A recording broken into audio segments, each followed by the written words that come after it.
Raph il est mort. Il va peut-être pas arriver jusqu'en haut. Attention, attention. Barre-toi, barre-toi, barre-toi, Raph. Ah. Ah.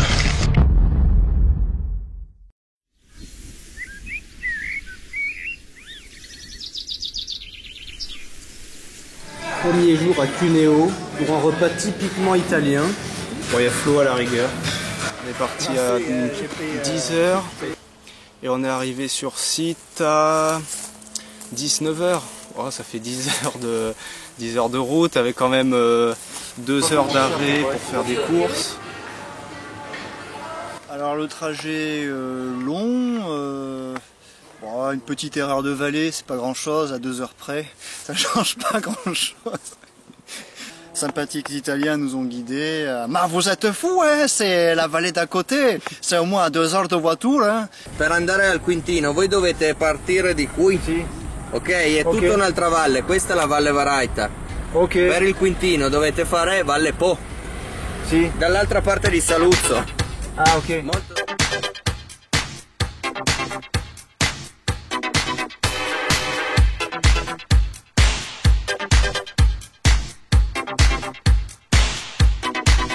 On s'est rajouté à peu près 2h30 dans notre petit voyage.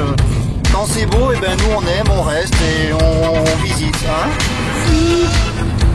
J'espère qu'il y aura des bagnoles qui arrivent quelque part.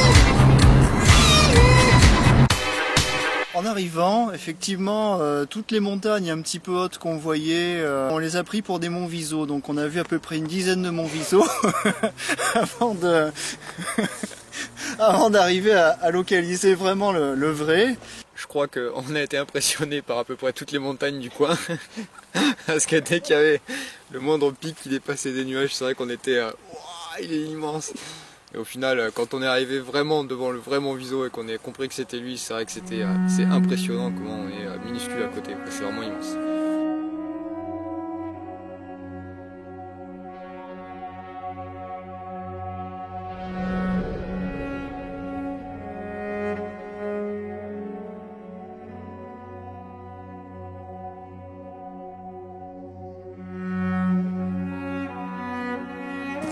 Donc on est parti du parking de Pian-del-Ré à 18h45. On a appelé le refuge et ils nous attendent pour 20h30 pour manger. C'est infaisable. Ce qui nous laisse soit une heure pour environ 1000 mètres de dénivelé. J'espère que ce ne sera pas fermé quand on arrive. Je pense que c'est le paysage le plus époustouflant qu'on a vu jusque-là. Surtout par le fait de tous les nuages présents, toute cette mer de nuages présente tout au long de l'ascension, jusqu'au premier refuge qui ajoutait du charme à toute cette montée, à toutes ces montagnes qui sont pas du tout comme chez nous, qui sont encore plus impressionnantes. La nature est formidable. Ça me donne envie de faire un petit poème. Oh nature, quand je te vois si mature, j'ai envie de te faire en peinture. Nature, Peinture. J'ai envie de te cueillir tel un fruit mûr, nature.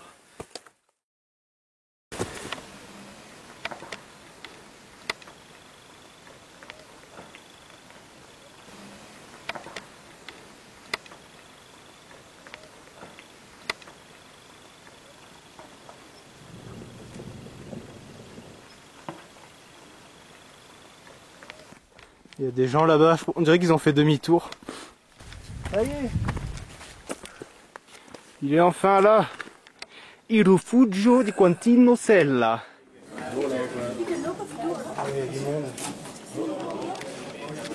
Arrivé au refuge, alors moi je suis arrivé, je souris à tout le monde, je dis bonjour, et il y a tout le monde qui me regarde genre qu'est-ce qu'ils foutent là à 20h, c'est con. Après on rentre, même pas ils disent bonjour, ils disent le piolet c'est dehors, mais bon. On dégainait nos spritz. Allez ouais, une stack. Allez les gars, santé. Santé. Le fidèle Fuet. Compagnon de toutes les aventures. Fuet, spritz, toujours présent. Un repas de rêve. On a été vachement encouragé par on va dire le patron du refuge qui, en regardant nos chaussures, quand on a voulu louer des crampons, a dit bah, vous allez monter avec ces chaussures. Bah, c'est pas interdit de monter comme ça. Mais Alors Florent, tu nous racontes demain ce qu'on fait? Eh ben demain on redescend. Tu veux pas continuer de monter avant? T'as pas oublié une étape avant de redescendre? Ah oui, c'est vrai, on monte à 3841 mètres. Bon, c'est rien. On m'a dit que ça se faisait en une demi-heure. Hein. Rappelons à nos fidèles followers de la page du Hat Club. Voilà, l'ascension va durer 5h30. Nous allons monter, nous sommes à peu près à 2400 mètres ici. Ouais. Et on va se retrouver à 3841 mètres, donc 1441 mètres de dénivelé. C'est donc sur une paroi très abrupte, d'où la longueur en temps. Tout à fait, tout à fait. Voilà. Allez, à demain.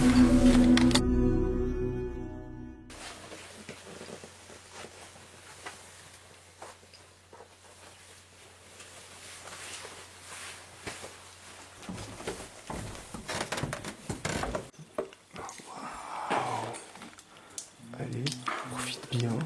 C'est peut-être votre dernier déjeuner.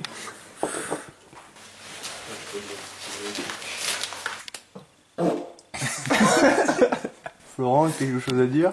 Ce ne sera pas de l'air qui va sortir. Alors le lever a été un peu dur. C'est vrai que pendant un moment j'espérais qu'on décale au lendemain pour pouvoir dormir, mais bon, une fois levé, une fois habillé, ça va, on est parti tranquille et c'était bien. Le départ le matin, la nuit était super impressionnant, quoi, parce que on voit le soleil se lever au loin derrière les montagnes petit à petit et tout. On voyait les lampes escalader des premiers randonneurs qui étaient partis avant nous. On les voyait monter la montagne et c'était vraiment impressionnant. Au réveil, quand même, une grosse surprise quand on voyait tous les nuages en bas de la vallée et le mont Viso dégagé. On va quand même tenter l'ascension. Et dans le pire des cas, il y aura le refuge de Forcioline pour se mettre à l'abri. Allez, ça va le faire.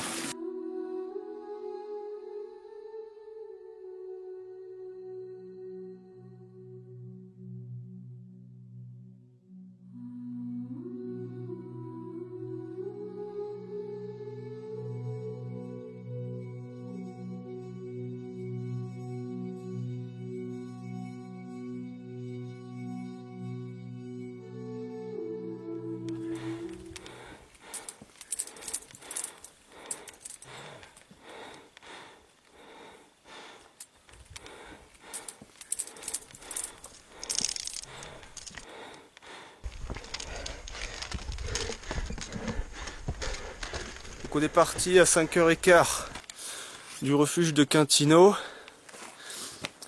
Et là on a bien grimpé le pas de la Sagnette et il est 6h. On a mis quand même pas loin d'une heure pour arriver jusque là. Et là il nous reste environ 800 mètres jusqu'au sommet. Avec quand même une vue assez impressionnante derrière. Et avec les cartes et tout, t'as rien trouvé? Passer là, regarde. Il y a des traces de bâtons. Mais c'est pas là qu'il faut aller. Là c'est ceux qui viennent de là-bas. Au niveau du chemin, un moment qui n'était pas très clair, on se posait des questions. Est-ce qu'il faut descendre? Est-ce qu'il faut monter? Est-ce qu'il faut aller à droite, à gauche? Voilà le tracé jaune enfin, qui va nous conduire par la voie normale jusqu'au sommet.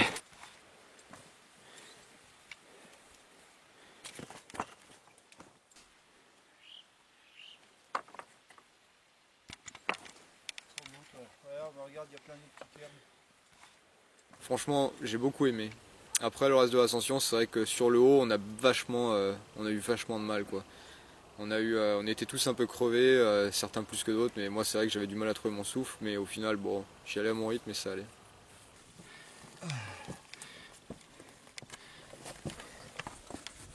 Faut vraiment pas que je monte ça, là. Attends, mettre bien stable, tu tapes pas trop fort, faut pas trop l'enfoncer. Ouais. Par contre, Raph il est mort. Hein. Ouais, mais ouais, mais... Il a une sale tête. Hein. Il va peut-être pas arriver jusqu'en haut. Ouais, allez, on est venu à 3, on va monter.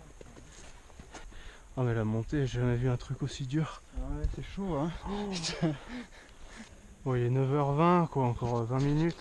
Ouais, non, il m'a dit une bonne heure encore. Ah merde. J'ai cru que Raphaël allait mourir à un moment. Même si on l'a laissé un peu de côté après le bivouac Andréotti, j'ai cru qu'il allait mourir et nous faire un malaise. Attention à toi, Raphaël, dessus.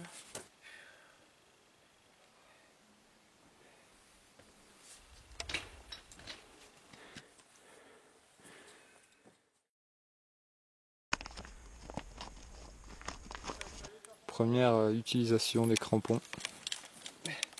Première difficulté, premier névé. Pour traverser tout ça.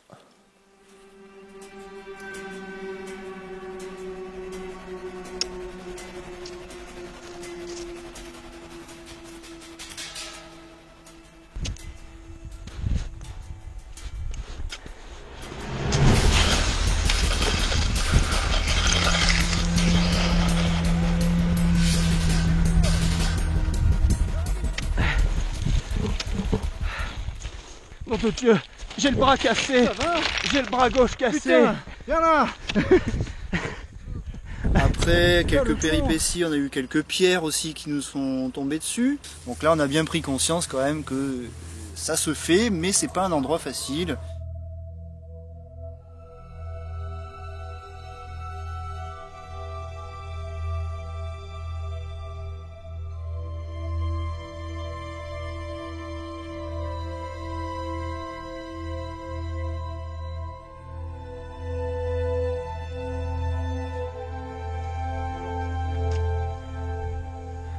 Attention, attention. Barre-toi. Oh, il est passé à 2 tours celui-là. Bon les gars, on traîne pas trop là. Bah vas-y alors. Et au pire on arrive après, c'est pas grave. Et l'ascension au final éprouvante.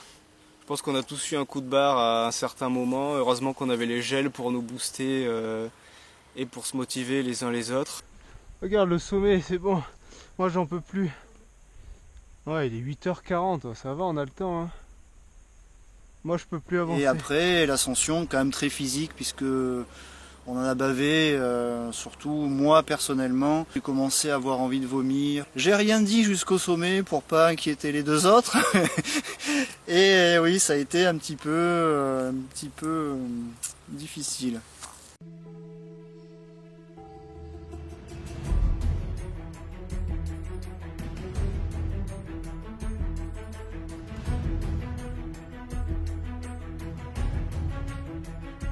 La dernière course est engagée.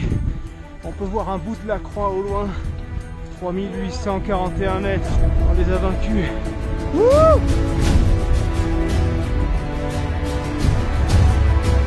Arrivé au sommet à 10h. Moins 5. Donc on a mis 5 heures pour venir. Un peu moins. Un peu moins, mais maintenant. 4h40, 4h45 par là. 4h40, ouais. Et donc maintenant, petite pause bien méritée avec, comme à notre habitude, du beef jerky, Du fuet. et nouveau test, des plats vite chauds Qu'on n'arrive pas à faire chauffer. qui pèsent hyper lourd et qu'on n'arrive pas à faire chauffer. Je pense qu'on a eu beaucoup de chance sur la météo parce que on avait des nuages mais qui n'étaient pas à notre niveau, qui étaient quand même quelques centaines de mètres en dessous et ça faisait une vue magnifique, quoi. On avait l'impression d'être au paradis avec une mer de nuages qu'on était en train de surplomber. Et c'est vrai que de toutes parts c'était incroyable, un spectacle vraiment incroyable. On était à peu près à 20 mètres de l'arrivée, je voyais Lucas qui se mettait à accélérer. Allez, par fierté, je me suis accroché, avec ça montait jusque là. Comme j'avais un peu envie de vomir, j'en ai moins profité que les autres, mais c'était quand même grandiose. Alors, t'as gerbé? Non, ça va mieux. Toi, Raphaël, t'as envie de gerber? Non. Tes impressions? Et une vue à couper le souffle, vraiment là, avec cette fameuse croix de fer, qui est l'emblème du Mont Viso, vraiment magnifique. La vue la plus époustouflante que le Hat Club a pu découvrir à ce jour, je pense. C'est encore plus impressionnant la descente. C'était plus impressionnant de redescendre plutôt que de monter parce qu'on avait toute la vue devant nous, tout ce vide, et à la montée, l'escalade ça passe bien, mais à la descente, certains passages difficiles. Juste que je sorte le pied.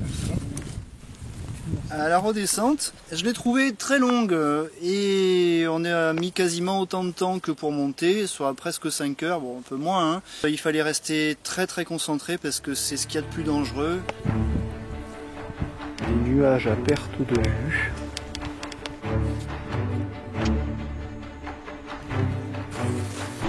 Wow.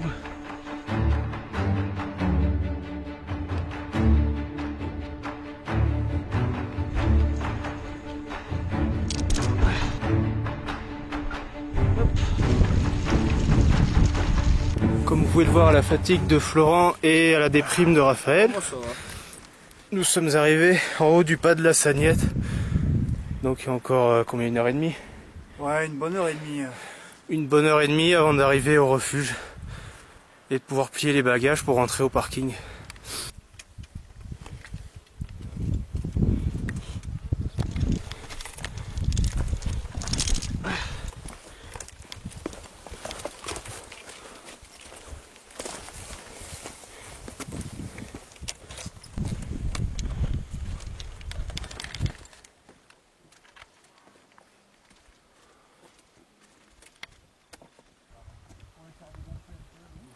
Oh yeah. Oh. Ah oui. Ah c'est bon. C'est le coca de la victoire ça. À nos 1 an. À nos 1 an, jour pour Et jour. un an du Hot Club. Et à Julien. Et Julien, oui. Bonjour Julien. Franchement, on s'est bien amusé, je pense, tout le long. On a quand même réussi à bien délirer tout en restant prudent et tout. Et franchement, ça valait vraiment le coup, quoi. C'était un trio assez dynamique, voilà, donc 2 petits jeunes qui font un peu réfréner, qui n'écoutent pas les gens expérimentés et âgés qui ont des problèmes d'articulation.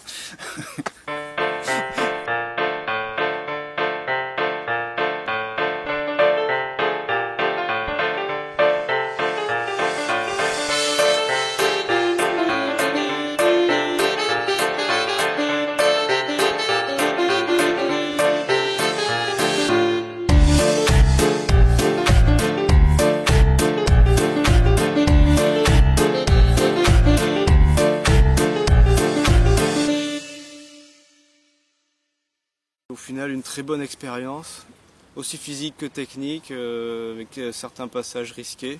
Un premier pas dans l'alpinisme qui donne envie d'aller plus loin. À mon avis, c'est le début d'une série, hein. On va sûrement en monter d'autres, on va peut-être s'équiper de mieux en mieux, surtout moi. Le Mont Viso, avant de l'avoir fait, on réalise pas trop ce que c'est, mais pour nous qui n'avions jamais fait d'ascension aussi haute, je pense qu'on a quand même été assez marqué par cette expédition, le côté physique quand même de l'ascension. La vue, les premiers pas dans l'alpinisme, c'est quelque chose d'intéressant et on va sûrement développer ça dans les mois à venir.